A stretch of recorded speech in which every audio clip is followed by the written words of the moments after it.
ও নবী, আপনি আমার এমন একটা দোয়া শিক্ষা দেন যেই দোয়াটা আমি নামাজের মধ্যে পড়ব।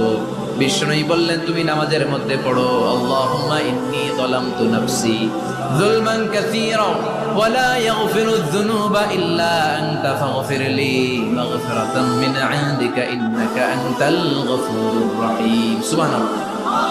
এটারে আমরা বলি দোয়ায়ে মাসুরা। এটাও একটা ইস্তেগফার। যেখানেই ক্ষমা চাওয়ার কথা আছে ওইটাই ইস্তেগফার। বুঝতে পেরেছেন? আল্লাহুম্মা ইন্নী যালামতু নাফসি, ও আল্লাহ অনেক জুলুম করেছি, যুলমান কাসীরা, জুলুমের শেষ নাই। ওয়ালা ইয়াগফিরু যুনুবা ইল্লা আনতা, আপনি ছাড়া এই জুলুম আর পাপ ক্ষমা করার কেউ নাই। ফাগফিরলি মাগফিরাতাম মিন ইনদিক, নিজ গুণে আমার গুনাহ ক্ষমা করে দে। ওয়ালা ইয়াগফিরু যুনুবা ইল্লা আনতা, আপনি ছাড়া গুনাহ ক্ষমা করার দ্বিতীয় কেউ নাই। আমাদের পাপ ক্ষমা করার আর কোনো সত্তা আছে? চিল্লায় বলেন, আছে?